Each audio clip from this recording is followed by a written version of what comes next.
stato affetto da quel disturbo psichico caratterizzato da una paura eccessiva e infondata riguardo alla mia salute, con la convinzione che qualsiasi presunto sintomo possa essere segno o rivelare una qualche grave patologia, più comunemente detto ipocondria.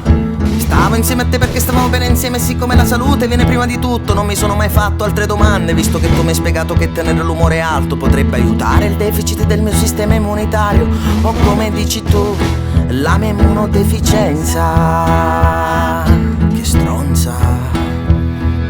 Così per stare bene insieme producevamo endorfine attraverso quel complesso di reazioni neuromuscolari involontarie di breve durata, culmine della stimolazione fisica e psicologica di alcune nostre zone, con un esito da parte mia spesso volgare, mentre in te sono eleganti contrazioni.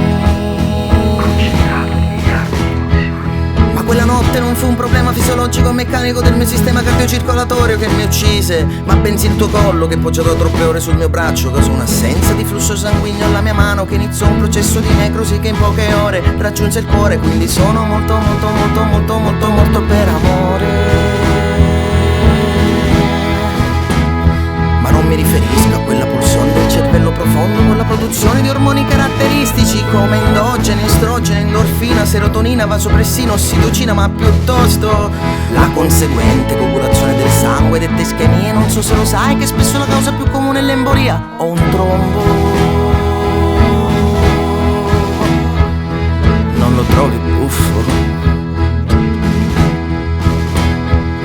Su dai che non c'è mica andata male, abbiamo evitato tutte le complicazioni che l'amore nel corso degli anni, come mal di testa, problemi muscolari, le protesi dentarie, e promettimi che si sostituirà il mio braccio con qualcosa che ti vuole altrettanto bene, altrimenti mi faccio riesumare, vengo lì a farti del male. Ti prego di picchiare chiunque spenda soldi per il mio funerale, che non ha speso un cazzo quando lo potevano fare. Ti prego di non perder tempo a celebrare la mia morte, ma gioisci della vita tua, tu che sei più forte.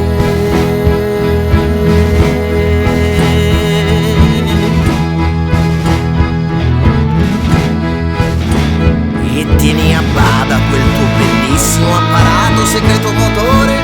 Non voglio mica che tu muoia per disidratazione, perché ti ripeto che sono molto contento di morire per te. E sulla mia lapide fai scrivere le parole di un ipocondriaco perfetto. Io me l'avevo detto, e metti pure che amavo le donne di tutte le specie, di tutte le specie, di tutte le specie, di tutte le specie, e specialmente te.